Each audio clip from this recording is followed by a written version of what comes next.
My family's very, very fatalistic. My dad is always like, I'm never going to make it past 30. I'm like, you're like 55 years old. I think you're going to do just fine. There it is. There's the quote for the open right Right. there.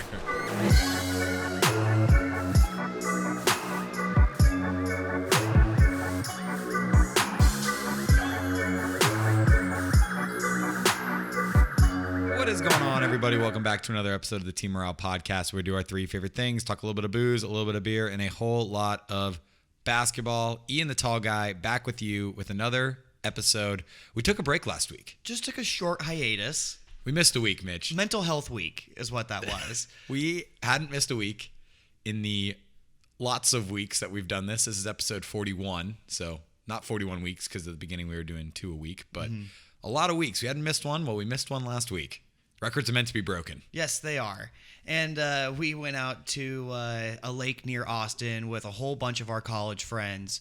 And we decided we had zero service there. Like, I was totally disconnected from the world. I had no idea what was going on. I read like on the ticker tape when Terry Stotts got fired. I was like, oh my God, I'm like living in the 2000s. I'm not even getting updates on my phone or anything. I have to like wait for the TV to tell me when stuff happens. Yeah, being disconnected was fun, but also made it a little bit difficult for podcasting. It did make it a difficult environment for podcasting when there's like 30 drunk 20 age, like middle 20s people running around. So we missed a week. We apologize, but we are back and ready to get at it. And boy, do we have a lot to talk about. Oh, yeah. Since we've last seen you guys or heard you guys or whatever it is with you guys, it has been a minute and a lot has happened in the NBA. I mean, we're done with the first round. Yes, we officially finished the first round and we are just getting going into the second round.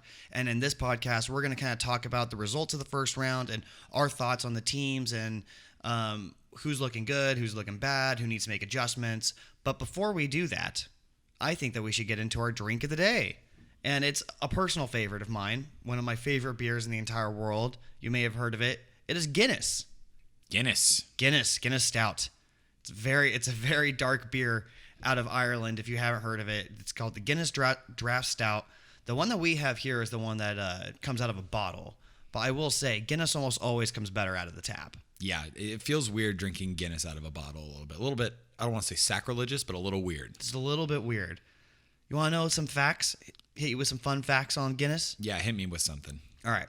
So this is off of like their GuinnessStorehouse.com, which if you've never been, it's in Ireland, the Guinness Storehouse, and this is they have like a 5-page document of the history of Guinness. Oh, wow. Yeah. So I'm going to kind of hit some of the bullet points here.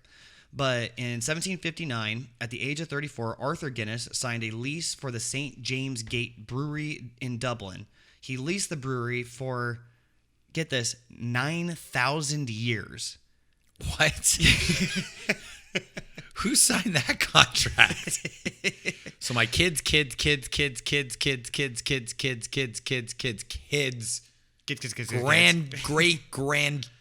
badillion children could have this building. Yes. Cool. Yeah. So he signed a lease for 9,000 years at an annual rent of 45 euros a year. Is this still like? Did they add inflation, or is he paying 45 euros a year? So the brewery was only 4 acres in size when he made this lease. Now Guinness obviously has blown up since then. It's one of the biggest breweries in the entire world, sold worldwide. Now the size of their brewery is 60 acres. And it's actually like its own like small like part of like the city of Dublin, like is the Guinness St. James Gate. Absolutely. Is it weird that 60 acres still seems small to me? Ireland is kind of small. That's fair. You know what I mean? Like fair. 60 acres like in like a big city is a lot of acres.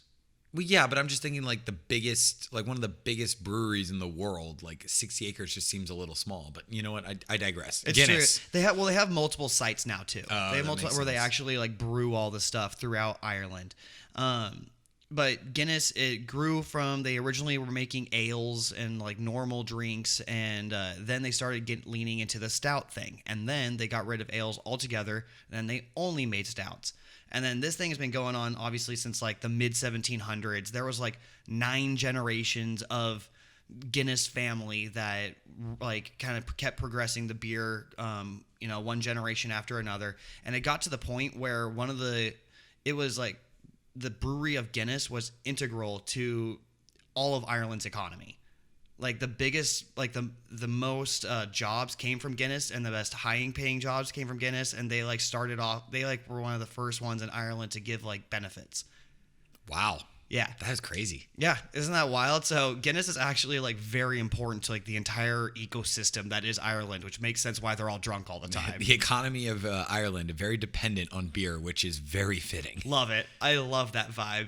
Yeah. And I know you've been to the actual brewery. I have been a couple of times now, actually. It's called the St. James Gate Storehouse, and it's the tallest building in Dublin. Like if you look, like it's not much of a skyline, but if you were to look at a skyline, it'd be like their building and like Google's building and like nothing else. And it's very, very cool. They show you how they make the beer. They have a ton of different like old artifacts from their marketing and stuff like that. You get one free pour of your own beer, and then you get to the very top. It has like a 360-degree view of all of Dublin, and it's a very, very cool thing. If you ever go to Ireland, for me, it's the number one thing to do. Absolutely. And obviously, try Guinness. Even if you don't like stouts, you got to at least give Guinness a try. And if you don't like Guinness, try a black and tan, where it's like half Guinness, half like gold ale, whether it's a lager or something like that. But it eases it up just a little bit. But go out and try one. Even if you don't like the stouts, these are very good. Yeah, definitely. So let's talk about the first round. I mean, full disclosure, we are recording this Tuesday, June 8th. So the second round has already started, and we are recording this before the games happen on June 8th. So you guys will be seeing this tomorrow, June 9th on Wednesday.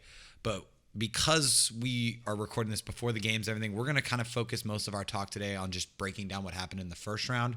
We know the second round has started. We know that a lot of games have been played in the second round. We'll reference that, but today is mainly breaking down what happened in the first round of the NBA playoffs. Yes, exactly. And I think that we should start off over in the Eastern Conference, where the first round was, for lack of a better term, a snooze fest. Yeah, the first round in the Eastern Conference was boring, but we kind of knew that going in. We knew that there was not a lot of great matchups in the first round, but we knew that the second round was going to be exciting, even though, and again, we're referencing this, it hasn't been so far between the Nets and the Bucks, but both the Nets and the Bucks really took care of business in the first round. Yes, they really did. Along with the 76ers and the Wizards. So 76ers. Well, the Hawks. Yes. 76ers, Nets, Bucks, Hawks all won in 5 games or less, Bucks being the only one to actually sweep. But all of them really just kind of took care of business against the teams that they were going up against. The Wizards were a fun story going into it. They came in as the 8 seed, barely making the 8 seed last game of the season.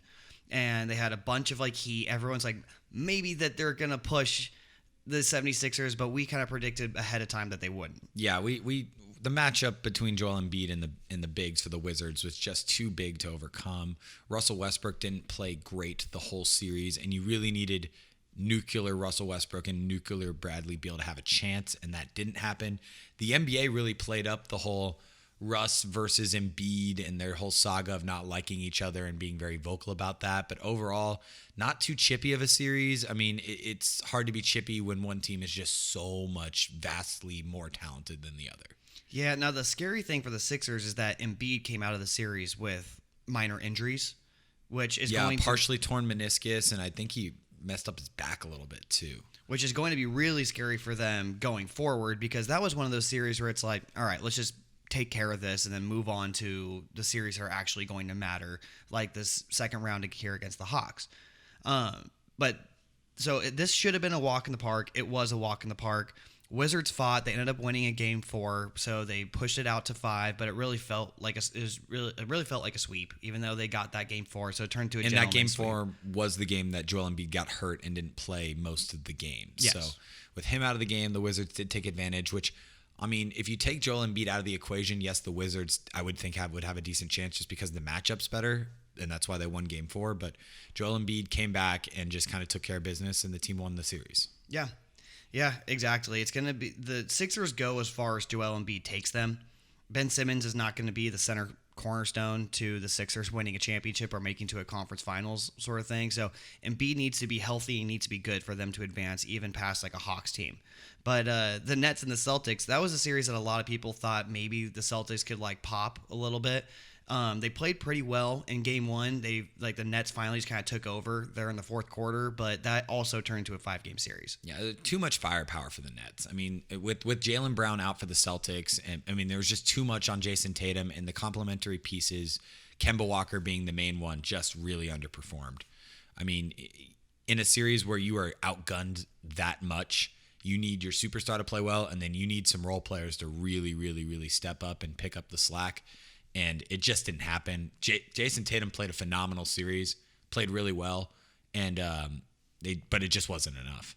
Yeah, the Celtics are a very interesting case right now because they have made the conference finals, not including this year, 3 of the last 4 seasons. And they have a young core, and so they should assume to themselves that they would be better than what they have been, or specifically this year. So, Ethan, what would you do going forward if you're the Celtics? I mean, they already made one big move. Get Danny Ainge retiring, Brad Stevens, their head coach, moving into more of a general manager office side of things job, which was shocking. Yeah. And came out of nowhere. It was like, which just in my mind tells me there is a lot more going wrong behind the scenes in Boston than meets the eye. I mean, if you're the Celtics, you've got to try to get rid of Kemba Walker. That experiment Agreed. didn't work. It's just he hasn't played well. I mean, if you can get someone to take that contract, great. If not, no big, like you're kind of screwed. I was going to say no big deal, but it's not. Like you have to get, if you're going to get better, he's the piece you have to move just because he's making so much damn money. The fit between Jaylen Brown and Jason Tatum makes sense on paper, but on the court, it's a little clunky. It's not the greatest, so you could explore moving one of them. Maybe you do like a blockbuster trade, but I don't see them moving one of those 2 young pieces. And the biggest thing is trying to get rid of Kemba Walker and then finding a big man. The Celtics need to find. They have been searching for a big man for a long time, and they don't have one. I mean, they have tall players, I guess, in Tristan Thompson, and they had the guy they traded for. Daniel Tice. Well, they traded Daniel Tice. They brought in Cornette. Yeah, Luke Cornette. That's what I'm thinking of. So, like, those guys can't be your big rotation. It just, as simple as that. It cannot be like that. Yeah, their best big man in the come the end of the season was Robert Williams, who is good, but he's also 6'8". And so, do you really want to be playing a 6'8" center that can't shoot and can't handle and doesn't really have much like on ball skills? Like he's just like a very physical, athletic dude. And just for reference, Luka Doncic, the point guard for the Mavericks, is 6'8". So that just shows how short their best center is. Yeah. So yeah, not much to say about this series. I mean, looking ahead, the Nets were just getting started. And now they're playing so well Harden's out, but they're playing so well in the second round. The Nets look scary. The Nets, if they play the way that they are, which is to say dominating, not a bad Celtics team, a irritated or like a confused or a disgruntled Celtics team, yes, but not a bad Celtics team. Still a lot of talent on that. Took care of them 4-1, easy money, get to the next round, and now they're just destroying the Bucks. I mean, it seems this feels a lot like the beginning of a team that's just like on their way to go win a championship. Yeah, they are peaking at the right time. They're getting a lot from their role players at the right time. Joe Harris has been exceptional this playoffs. I mean, he's played really well. They've gotten great minutes from Bruce Brown. They've gotten great minutes from their big man Nicholas Claxton. The role players are playing well at the perfect time, and then you've got the most firepower in the NBA offensively. So, I mean, yes, do they have some question marks defensively? But so far this playoffs, they're scoring so much it doesn't even matter. Yeah, it's very true. The Nets are playing really, really well. Blake Griffin playing a lot better than a lot of people thought that he would. I was kind of on the Blake Griffin train. I thought that he wasn't done yet. I thought that wherever he was going to go, as long as he's not like a star, I thought they had a lot of basketball left. I kind of think the similar type of thing like with Kevin Love right now. I think, and like Nicholas Batum. Like I was like, Nick Batum isn't a bad player. He's just kind of done playing for this team. He's making his money and not really getting a role, and people kind of think he sucks, so he's just like, stop trying. And I think that's kind of what happened with Blake Griffin in Detroit because he looked broken down earlier this season. Goes to the Nets and is like a whole new guy. The role players have stepped up really, really big for the Nets. The big thing for them is health. I mean, obviously, they're playing really well without James Harden. And it's the scary thing. They might not need him to win the championship this year. They might not. Yeah. They're destroying the Bucks without him. I mean, yes, he played 45 seconds in game one, but they've won 2 games against arguably their biggest opponent in the Eastern Conference without him. And so, I mean, yes, it would be nice to have him, but I mean, the fact that they're playing this well without him, he's going to come back, and the rest of the NBA should be on notice. Dude, there are 4 guys that are out due to injury right now are Harden, Jeff Green, DeAndre Jordan, and Spencer Dinwiddie. Those are 4 very, very good basketball players that aren't playing for you right now. 4 current rotation players and arguably 4 current rotation players and a bona fide star, arguably your best player. An MVP candidate. Yes, are out. You do that to any other team, they're done. Getting swept. Yeah. And this team is beating the Milwaukee Bucks with like a 2-time MVP Giannis Antetokounmpo on it. And they're like killing them. Yeah. Like murdering them. I really wonder what's going to happen with that series if by this time next week when we're talking about it, if it's, oh my gosh, the Bucks have just been swept, or if it's, okay, this is a series again. Because going down 2-0 is not a death sentence, as we have seen earlier in the playoffs, and we will get to that series later. But they're not out of it. Just because you lose by a lot in 2 games doesn't mean you're out of it for the entire series. So I'm interested to see what happens there. And naturally, we got to the second round. So moving back to the first round, Yes. the Bucks did take care of the Heat very easily. Yes, 4-0. Just the very first game was that overtime game where Chris Middleton had to dip into his bag of heroics to get the win. And after that, I think a lot of people assumed this is going to be a great series. The Heat beat them last year. The Heat still have a lot of pieces that are good against the Bucks. The Bucks are still like the team that struggles in the playoffs. This might be interesting. And the Bucks, to me, turned on another gear to just be like, no, like, fuck this. We need to get out of the first round and just move on. Yeah, this was a revenge series. This was personal for the Milwaukee Bucks. They came out and they were like, we need to take care of business here and we need to send a message. And they did. And I think flipping the page for the Heat, losing game one in the way they did on such a heroic, like, fadeaway shot that was a backbreaker. And I think it kind of broke the spirit of the whole team, which is funny because last year in the bubble, they were known as the spirit team. Like, they had so much resolve, so much bounce back mentality. And their leader, Jimmy Butler, was like so much of like a brute force type of guy, like, grind type of guy. But this year, I mean, he played horrible in the series. He got outscored by Bryn Forbes. Yeah. He played horrible. Jimmy Butler played horrible in this series. Bam Adebayo had a tough series. Like, no one really played well for the Heat, and the Bucks just came out with a chip on their shoulder, which, as a better team with the chip on your shoulder, that's scary. Yeah.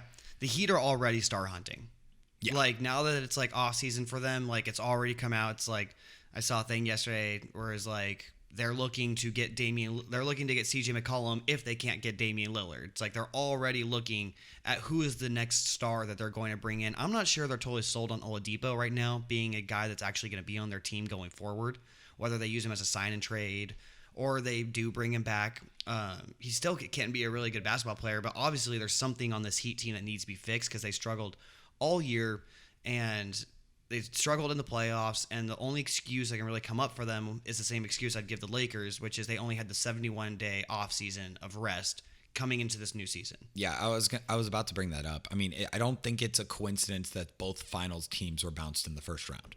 I really don't, because being in the bubble that long, being in the grind that long, having such a short offseason, I mean, that's brutal on your body.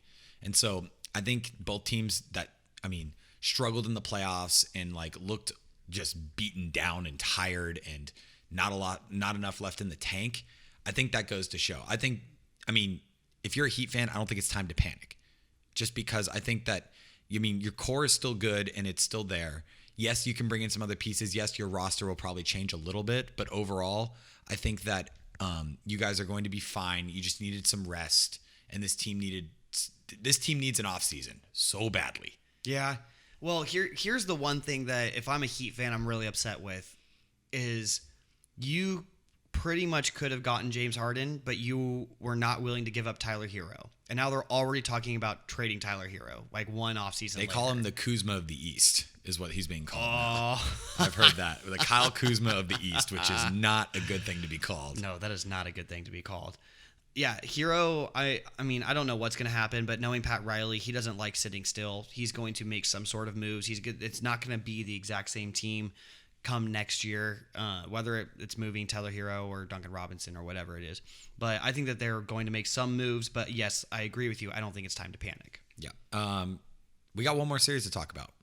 And Yes, that would we do. be the historic rise and the quick fall of the New York Knicks. Hey, but Knicks fans, you made the playoffs. You were hosted a playoff series. Like, congrats to you guys, but damn, you guys look bad in the playoffs. Dude, you know what's weird? So this, I think, was what people thought would be the marquee matchup in the Eastern Conference for the first round. I mean, Bucks Heat had a lot of fun storylines with it, but the Knicks Hawks one, both of them were bad teams last year. They both made big jumps this year in very different ways. Like the Knicks are a nose to the grindstone, defensive stalwart, heavy minutes on their stars team, where the Hawks are a very fast-paced, run and gun, a lot of shooters, a lot of different role players that can make plays kind of team. And it almost goes to show like the way the new age of the NBA is leaning towards the offensive side of things than the defensive side of things, because I don't think these teams are actually that far apart from each other, but it looks like that after this series. Yeah, and the big difference to me in this series was the superstar play. Trae Young solidified himself as like this guy not only deserves to be in the NBA, because everyone knew that, but deserves to be talked about as a star in the NBA. A lot of people have him in their top 10 list lately. He played amazing. And I mean, he embraced like a villainary role, which I kind of liked. Like he was like, playing angry, playing with a chip on his shoulder, wasn't backing down. And as a small guy, I mean, you got to play like that, I don't want to say Chihuahua, but you got to be like the Chihuahua. He doesn't have enough hair to be a Chihuahua. Yeah. And then Julius Randle from the Knicks just couldn't get it going. Could not get anything going in the series. Yeah, Julius Randle has a very interesting style of gameplay where the first thing he wants to do is put his head down, get to the hoop, get underneath the hoop, and either finish or get fouled.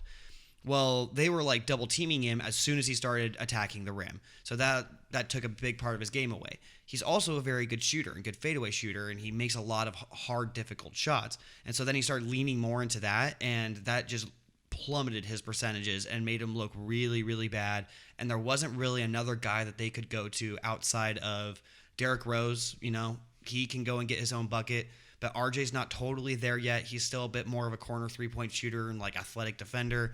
I'd say the same with Alec Burks, and like a lot of the other guys that they have on their team play supplementary roles behind what Julius Randle does. And the fact that he struggled so much is the biggest part of why they ended up losing 5-1 or 4-1. Yeah, it was another snoozer of a series, which was a bummer because that one had a lot of intrigue, a lot of, like you said, backing from the NBA as like the marquee matchup. But yeah, this series, as a Knicks fan, you got to be like, okay, we made it. We made the playoffs. Did we play well? No, but we got our young players some experience in the playoffs, and that's the biggest thing that matters. If you're the Hawks, you're like, man, Trae Young's fucking good. Oh, yeah. He is so good. And you got to be like, this guy. I mean, as a Mavs fan, it hurts, but Trae Young got out of the first round before Luka did. Like, that's pretty impressive, It's very true. They also were playing the Knicks, and you were playing the Clippers.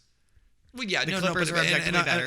And I'm not trying to, like, make this a Trae Young versus Luka thing, but I mean, like, comparing you to your draft class, like, that's what a lot of people do. And he got out of the first round. You got to tip your hat. And he was the cog of the wheel that got out of the first round. It's true. And he played very, very well. He did. Trae Young is showing to be an amazing basketball player.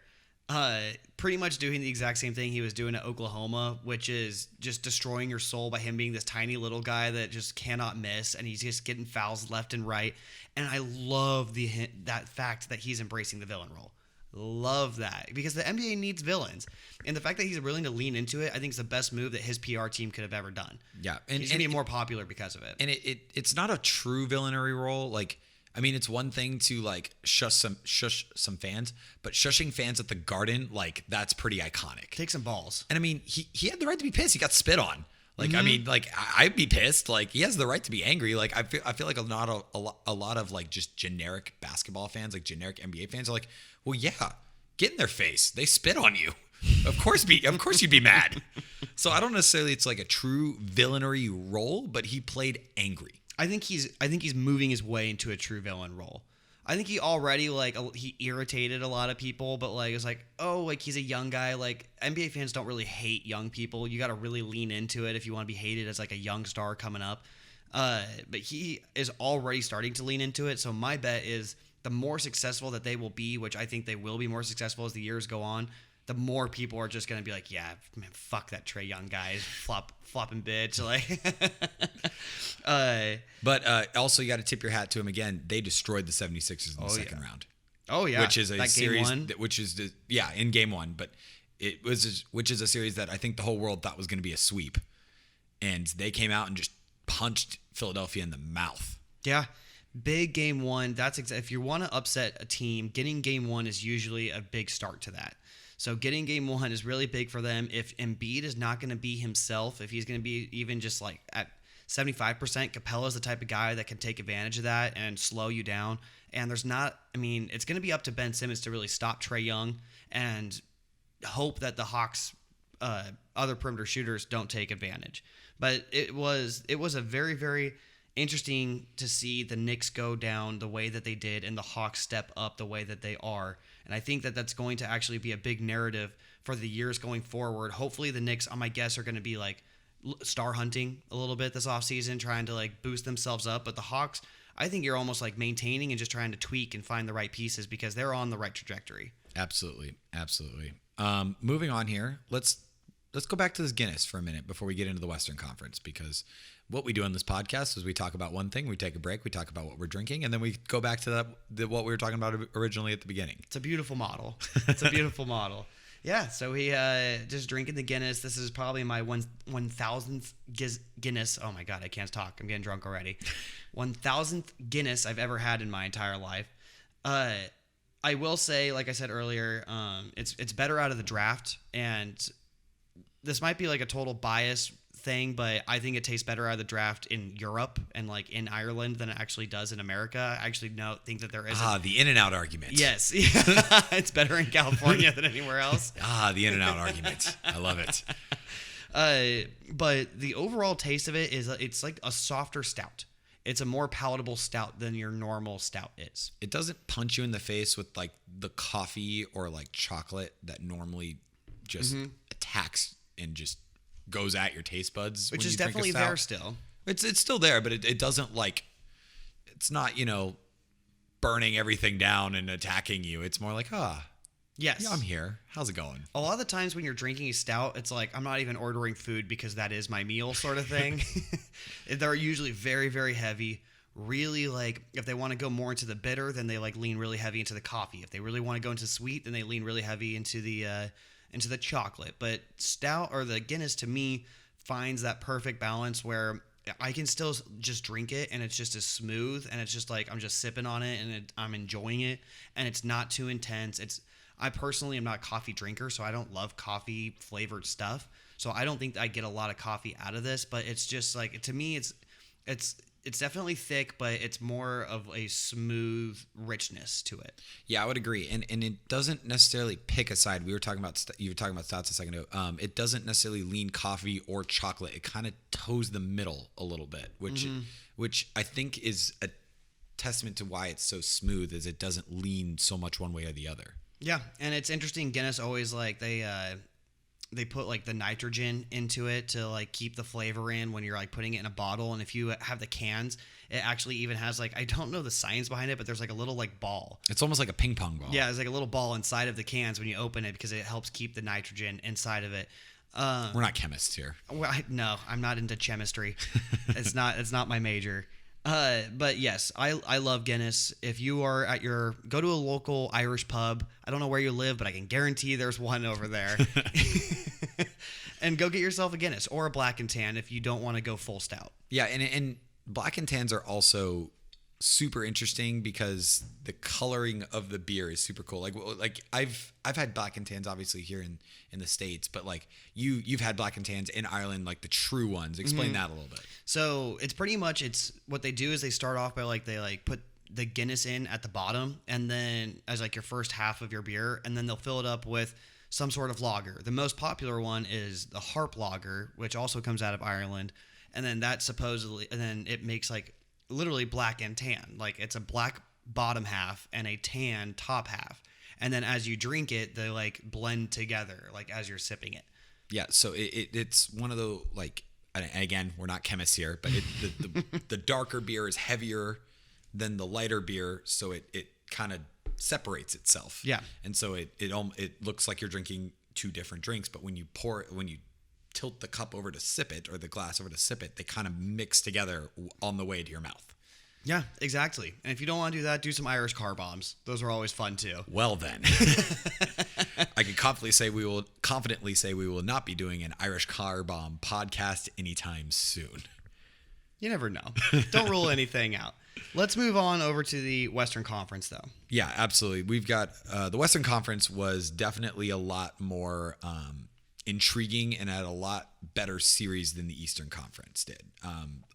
Most of them went at least 6, or 3 of the 4 went at least 6. So let's actually talk about the one that didn't go 6, and then we'll break down the more intriguing ones after that. So all right. So the first one, it's the 1-8 matchup, the Jazz and the Grizzlies, which right off the bat, the Grizzlies took game 1, which, yes, as we were saying, was kind of the recipe for if you're going to upset someone, like you could, like winning game 1 is usually a big step to that. And there was a lot of fun narratives as in like the original grit and grind Grizzlies, the first playoff series they were ever in with Mike Conley, Marc Gasol, Tony Allen, Zach Randolph. They were an 8 seed, and then they beat the Spurs, who were a 1 seed. And so all the Grizzly fans, like I live with a Grizzly fan, so I get to hear it all the time. But they're like, look, it matches the narrative. It matches the narrative from before. Like we could have won this series. Obviously, they did not. The Jazz kind of just like turned into the Jazz. And the funny thing is, the Grizzlies didn't play bad basketball. Like they don't play basketball. Like that's the thing about the Grizzlies. You never catch them on an off night because they have so much depth and talent on that roster, and they don't, like we talked about it before on the podcast, they don't play bad players. And so when you don't play bad players, even when someone has a bad game, there's someone else to pick up the slack. And that's what this Grizzly team is. Do they have the complete star power to, upset a 1 seed? Not yet. They're getting there, but not yet. Yeah. But they don't play anyone bad.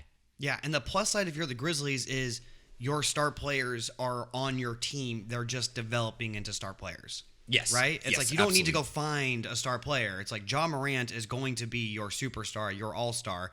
Jaren Jackson is going to be your fringe all-star, like very good player on your team. Like you have those 2 pieces, and then you have a bunch of young, good role player pieces. And it's almost like you're at the point of who's going to stay and who's going to go, because at some point these guys are going to be poached off by other people. Yeah, they're not going to be able to pay them all, so it's one of those things where you've got to enjoy the time of having all these guys.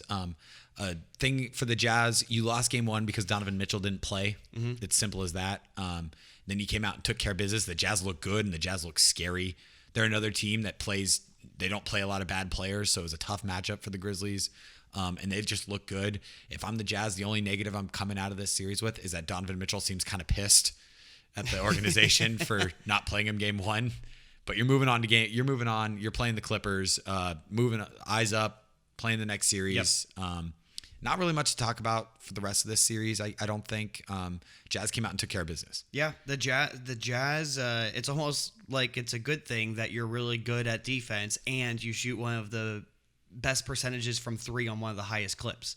It's almost like that's a winning formula or something. Yeah, play good defense, make a lot of threes. Isn't that what the NBA wants right now? Yeah, exactly. And you got your 1 star that can go and get you a bucket, but you got a lot of guys on the Jazz that can individually go and find their own bucket between Conley and Mitchell and Bogdanovich and Ingles and Clarkson. There's like a bunch of guys that like can go get their own shot, but they move like the Spurs. This is a very, very difficult team to win. I think the second round matchup against the Clippers is going to be really, really fun. Yeah. Moving on. Who do you want to talk about next? Let's just go down the line here. Let's do the 2-7 now. Okay. So we got Suns versus Lakers as the 2-7 matchup. Lakers boy, did the NBA want this to be a series. Oh, yeah. Boy, did the NBA want this to go 7 so badly. They kept pushing out the Nuggets Blazers series to NBA TV, and they kept putting the Suns Lakers on TNT just for the Suns to go and beat their ass. Yeah, if I'm a Lakers fan, I'm not panicking. I'm more thinking, like same thing as the Heat. We had no offseason, and our players seemed to just run out of gas. In a season where LeBron and AD couldn't get healthy, I mean, did your role players play great? No. Are you going to have to tweak your roster to, get some role players that fit the team a little bit better? Absolutely. But I think your core is there, and I think your core just needs some rest. Yeah. I mean, you still have the best duo in the entire NBA with Anthony Davis and LeBron James, right? And it just like the Heat, like you're saying, it sucks that like you only had the 71 days, especially when you have an often injured Anthony Davis and a very old LeBron James. Those are guys that need their rest. They just are. But kudos to the Suns. You still had to go out there and take care of business. Flipping the page to the Suns, I mean, this might be the most fun team to watch in the playoffs, just because there's so many storylines here. You've got the youth of Devin Booker and DeAndre Ayton and Mikal Bridges. You've got the veteran leadership of Jay Crowder and Chris Paul, who have been there before. You've got, the grindiness, the grit of this team that plays really good defense and just doesn't back down from anywhere. Chris Paul will talk shit to anybody. Jay Crowder got kicked out of a game for salsa dancing. just as petty as it gets. Just salsa dancing in LeBron's face. Just, they don't back down from anybody. But then you've got the offensive, stars of, Chris Paul, who doesn't necessarily need to score to be great. But then you've got Devin Booker, who in my opinion is the closest thing to offensive game of Kobe in the NBA right now. They have just so many different storylines, and it all meshes together, and it's beautiful. Yeah. When Chris Paul was last season was like, I want to go to the Suns. It's like, you want to go to the Suns?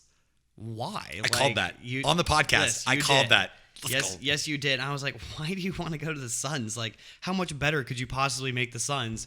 And this is the answer. This is how much better you can make the Suns. You can be a 2 seed in the West, beating the Lakers, the championship Lakers, in the first round of the playoffs, and have arguably, and we talked about this a couple of pods ago, the worst matchup you could have wanted in the first round. Mm-hmm. Like, matchup wise, this was the worst thing that could have happened to the Suns, and they still came out in 1-6. Yeah, because I think that one of the shortfalls for Phoenix is your backup bigs. You really only have one genuine center that's like going to play a lot of minutes, and that is DeAndre Ayton. When DeAndre Ayton goes out, it's like you're relying on Dario Saric. You're relying on maybe a Frank Kaminsky to come in. And the Lakers are a massive team. They have Marc Gasol, Montrez coming off the bench with Anthony Davis and Drummond starting. And so I thought that was going to be where the major issue was. But they really figured it out. They solved it. And Marc Gasol and Andre Drummond did him a lot of favors by playing absolutely terrible. Yes, they did. Well. If those guys stepped up, that could have been a very different series. And it could have been like the Lakers really needed the role players to step up and take care of the series to help them out with this one. And they just didn't. And the Suns didn't let them. It wasn't like the Suns were lucky to get out of the series. That's not what we're trying to say. We're saying that the Suns came out and took care of business, and the Lakers needed extraordinary play from their role players to even have a chance. Yeah, totally agree. I'm going to go ahead and move on to our next series. Okay. So the next 2 series, I would say, obviously, Ethan and I are biased, but I think that they were the 2 most compelling, fun to watch series that there were in the first round. Yeah, I would say yes, probably. So let's talk about the number 3 Denver Nuggets playing against the number 6 Portland Trailblazers. It was a rematch of 2 years ago in the Western semifinals when the Blazers beat the Nuggets. They beat them in 7 games, and I really thought this was going to go 7 games. And in Game 6, Blazers kind of just fell apart, and the Nuggets took over.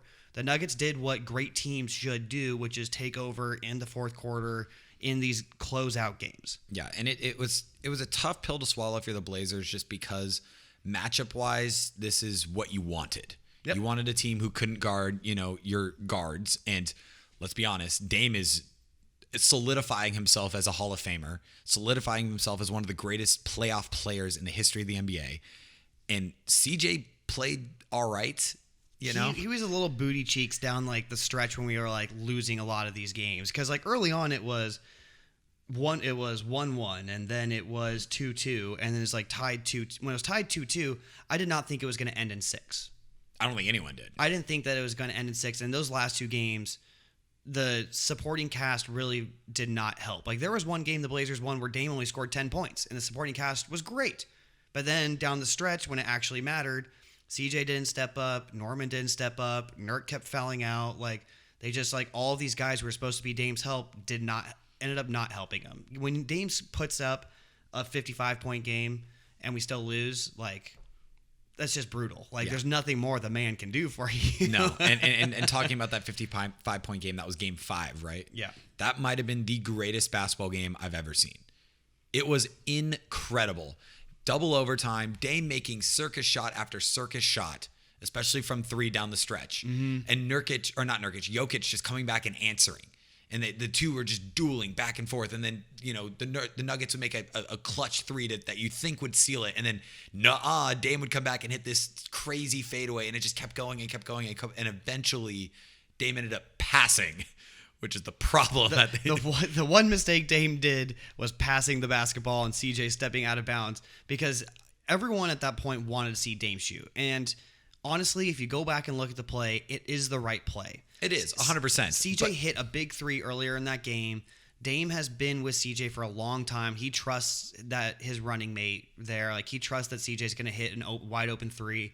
The pass was a little bit late and a little bit high, and CJ just kind of stepped backwards and hit that out of bounds. But it wasn't the wrong play, but everyone wanted to see Dame shoot that ball. Yeah.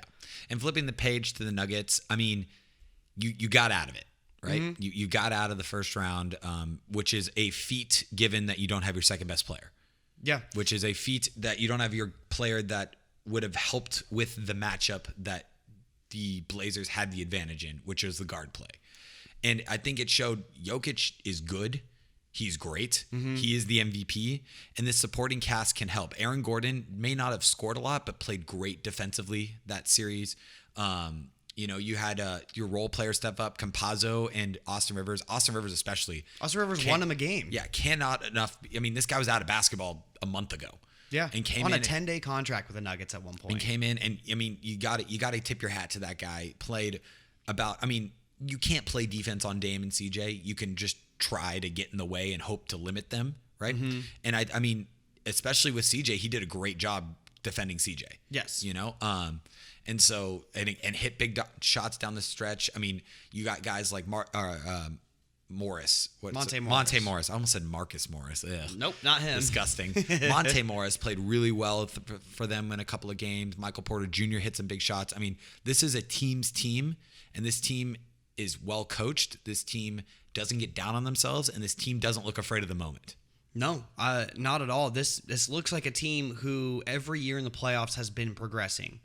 They made the playoffs, and then they made the playoffs again and got to the second round, lost in 7 games to a tough Portland team, made the playoffs again, had to work back from being down 3-1 in 2 different series to Not once, but twice. To get all the way to the conference finals, played against like a pretty much unstoppable Lakers team at that point, and now it's time to continue to progress on that. If I am the Nuggets, I'm like, look, we want to get to the conference finals again, and we want to fight in the conference finals. We want a chance at being in the championship. I would agree with you, but I'd push back a little bit. The fact that they don't have Jamal Murray is a huge get out of jail free card for them.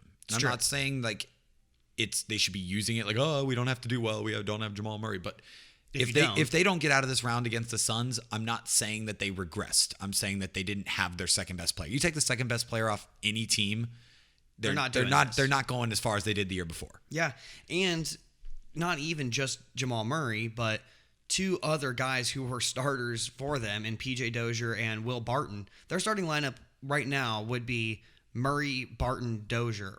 Murray, Barton, Gordon, Porter, Jokic. Yeah. With Dozier playing significant minutes off the bench with Campazzo. Campazzo and Rivers probably wouldn't be getting minutes in a regular if they were healthy. Because Monte would still be their backup point guard. If their 2 starting guards would not be getting minutes if they were healthy. And Shaq Harrison certainly wouldn't be getting minutes either. No. Like, they are deep into their bench. They're still playing really well.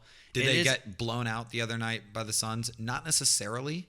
It was a pretty close game. It was a close game time. until Chris Paul was like, okay, I'm done with this, and went on a run. So, but that's what happened in game 1 against the Blazers. The Blazers went on a run. So the Nuggets are not done, and if you're a Nuggets fan, you should be optimistic about winning this series, but it's not the end of the world if you don't. Yes, exactly.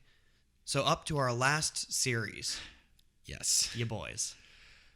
It was tough. I mean, this obviously, let's break it down a little bit.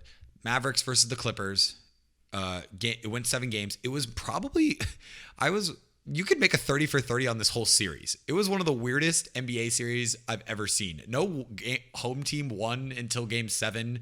You went from the swing of like the Mavericks winning the first 2 games on the road with all this momentum, and then the Clippers coming back and hitting these crazy games, and Kawhi and Luka just dueling back and forth the whole time. And then you went from the Clippers going big and the Mavs going small, and then all of a sudden the Mavs rolled out the 2 7'4" guys and Boban playing significant minutes down the stretch. It was just so much going on. It came down to a game 7 that was closer than it looked on the scoreboard. I mean, it was a crazy series. Taking my Mavs fanship off, the Mavs hat is coming off for a second. Probably one of the most fun series in a long time. It was so fun to watch each game. I mean, as a Mavs fan, my heart was breaking and aching, and I was going nuts the whole time. But every once in a while, I'd take it back and take my hat off and be like, holy cow, this is crazy. You got this 22-year-old Luka who's just doing crazy things with no help. And then you have this Terminator in Kawhi who drops 45 points in a must-win game on the road. That's not easy to do. And the whole Clippers not having a lot of fans and the Mavs packing the house. It was just, there's so much that happened in this series that we could do a whole podcast on it. Yeah. I also think an underrated piece to this series was the coaching duel. The Carlisle versus Tyronn Lue. Ty Lue ended up benching a couple of his, he benched Zubac, right? And Carlisle ended up starting Boban. And so it was this constant back and forth battle between those two in what rotation guys do we need to lean on. He ended up playing Nicholas Batum 42 minutes in a game 7 and played him down the stretch. Reggie Jackson playing big minutes, averaging 15 points a game in this series.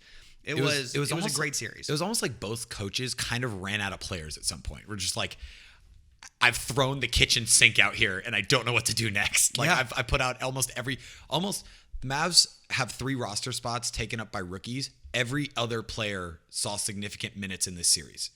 Yeah. That just shows the mental games that Carlisle was going through, and I'm guessing the Clippers did something similar. Yes, so the Clippers were doing similar type of stuff. I mean, Terrence Mann came out in big minutes, huge, and I mean, got them the lead in the first half of Game 7. A guy who's a second round pick in year 2 or 3, that's crazy. Yeah. It was a very, very good series. You had so many great narratives between all the way going back to they played each other last year in the bubble, and that was a very good series, very chippy series. This also was a very chippy series. Everyone kind of in each other's face. Luka yelling, "You're too fucking small," to Pat Bev. Who then did not play in another game in the series, by the way. Dude, I have a buddy who bought a t-shirt that custom made a t-shirt that says "You're too small," which in hindsight is going to be a very funny t-shirt for him to have for the rest of his life. The fact that we lost this series. But that being said, some takeaways from this. Kawhi solidified himself in my mind as, if not the best player in the NBA, the top 3. The way KD's playing might push him for it, but Kawhi is a straight up killer. And Luka Doncic is special. He is special. I mean, he was the best player on the court every game. There was not a game out there that he wasn't the best player on the court. I mean, he had to be. Yeah. Right? I mean, there's a new pandemic P.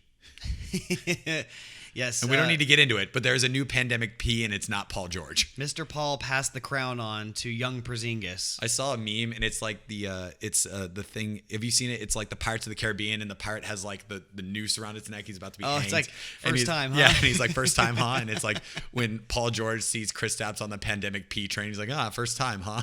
Yeah. It's tough. Porzingis certainly did not step up. I wouldn't say anyone outside of Tim in those first 2 games that was a rotation guy for the Mavs have a massive game that got you a win sort of thing. Tim had great first 2 games. You won both those games. Ever since, it was kind of the Luka show, and everyone else played well. Like, everyone else had good games every once in a while, but Porzingis certainly did not step up. And then Tim, I don't think, stepped up after those first two. Yeah, I mean, Tim he played good. He but not averaged great. over 20 points per game for the series. So, I mean, and you don't do that by getting 20 twice. It's true. You know, he had 20 points per game in, I think, game 5 and 6. But Then that's good. Kristaps averaged 12.5 points per game for the series and 3.7 rebounds. Yeah, it's not. It's from not your great. max player. It's not great. Now, again, taking the Mavs fandom hat off. Yes, I'm mad at Kristaps, but also I think that was a lot of it had to do with coaching. The coaching staff of the Mavericks gave up on Kristaps, and Kristaps played bad enough for them to give up on him, but they also gave up on him. And I think Kristaps, in a way, kind of gave up on himself too. I think that He he sure played like it. He shot like 6 times in one game. he just, for a guy that's in a playoff situation, it doesn't look like he's like in there in the trenches with his boys, like, let's get ourselves out of it, let's earn this. It almost seemed to me like, I'm kind of done here. Like, this is not the role I really wanted. Like, no one really takes me seriously as like a number 2 to Luka. Like, I just, like, I'm already in the off season. Yeah, and I expect the Mavericks to be very active this offseason. We don't need to get into that, but that is the future of Kristaps for the Mavericks will be a big cog in the offseason in the entire NBA. Yes. Flipping the page to the Clippers. You guys are so lucky to get out of this series. They are very Because lucky to get out of the series. If you're a Clippers fan, you're like, man, if we lost Game 7, Kawhi's probably already in a Golden State Warriors jersey by now. Yeah. Kawhi and or Paul George are both looking for their way out if you lose in the first round. Now, I will say, if you lose in the second round, you might still be in that boat. I am terrified of the Clippers playing the Jazz too. Like, if I'm a Clippers fan, I'm like, man, we almost lost to a 22-year-old playing 1-on-5. Mm-hmm. And the Jazz are a lot better than the 22-year-old playing 1-on-5. So they either need to step up. And I mean, Paul George didn't have a bad series. He didn't have a great scoring series, but he averaged a double-double. Yeah, and he hit played big shots. very, very well. And so yes, he wasn't dropping 35 a game or even 30 a game, but he was playing great team basketball. Reggie Jackson played great for them, especially down the stretch. He won them game 6. Mm-hmm. Kawhi's obviously a killer. Marcus Morris hit some big shots. I mean, I hate him, but he did hit some big shots. And again, Ty Lue coached. This was the best series I've seen Ty Lue as a coach. Totally agree. I crap on Ty Lue all the time. I've always said that I think he's the most overrated coach. This series showed me that he actually can make adjustments. He outcoached Carlisle. He outcoached Rick Carlisle.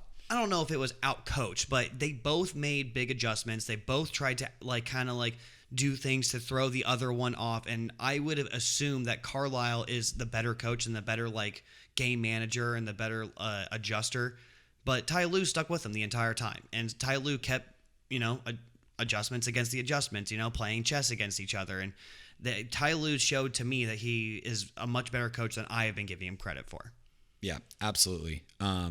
Just a great series, one for the ages.